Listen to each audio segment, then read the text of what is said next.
What's going on, everybody? My name is Aiden Sarkey, and today I'm coming at you with a quick tutorial on how to build a terrarium. Now, the phrase how to build a terrarium is kind of like saying how to build a sculpture. Sculptures can be anything. You can't really define them with certain phrases, and terrariums are kind of like that. A terrarium you can imagine as a piece of art that encloses a living specimen. And so there's different types of terrariums. There's open and closed terrariums. Right here I'm going to drop a photo of a terrarium I hold dear to my heart. It's a closed terrarium that takes place in a mason jar. I built this terrarium about 2 months ago, and it's been sealed since, and I haven't even opened to water or anything. It acts as its own ecosystem. The water inside precipitates within the mason jar and precipitates the plant, keeping that fern alive that you see. All right, so while terrariums can't exactly be defined, I thought it'd be great to put a little example reel of one quick terrarium. So here you'll see I have a mason jar, just an everyday mason jar. Here I've got some substrate, just some everyday nursery substrate. And then this is my bucket of things. Ooh. And so I have all different types of stuff that will be going into this. So for this bucket, I went around LSU campus and I picked up some things that I thought would work well in the terrarium. I got some sticks in here, I got some rocks, I got a plant, that'll be the actual living specimen. I got some leaves, and really just what's so great about building a terrarium is that anything can go in your terrarium, really. Okay, so the first step is I'm gonna fill this mason jar with a little bit of gravel, and that'll help provide a little bit of drainage within the mason jar. So.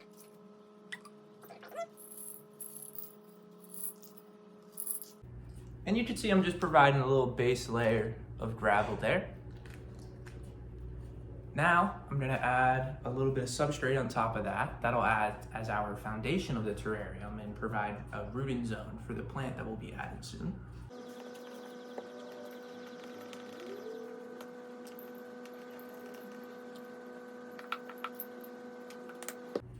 All right, well that's well filled up with soil.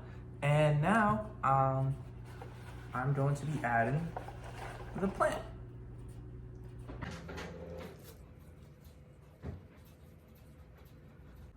You get it?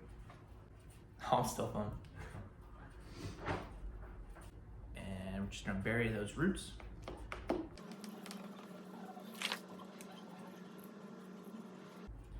And so we can see that this plant is now well rooted within that soil. And so now I'm gonna add some little things to kind of spice up the terrarium a little bit. And so I got this acorn. I'm gonna break a little stick, put a stick in there. Guys, it's a piece of art. Mess around with it, have fun with it. Got some red leaves from a crepe myrtle tree. And we'll put another stick. All right, and because I'm having fun with it, I'm just gonna add a couple of these plastic jewels. The important thing here is to not take yourself too seriously.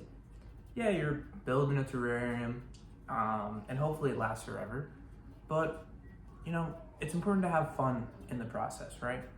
So these are just a couple plastic gems I'm putting in there.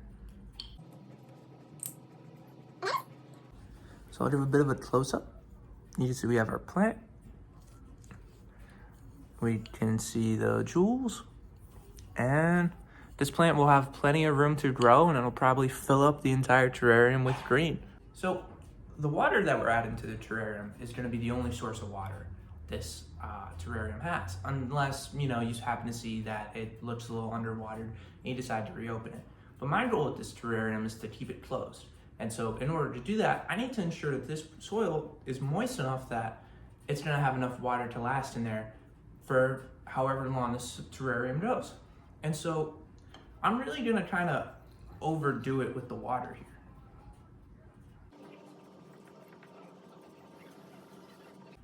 And so that soil is perfectly saturated, and I'm just gonna add a little bit around the rim.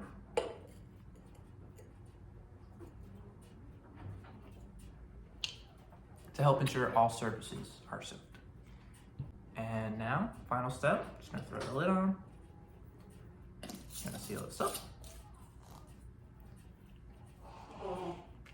And guys, simple as that. I have this sealed terrarium, and hopefully it acts as its own sealed ecosystem and lasts forever. And yeah, thanks for watching. Have a nice day.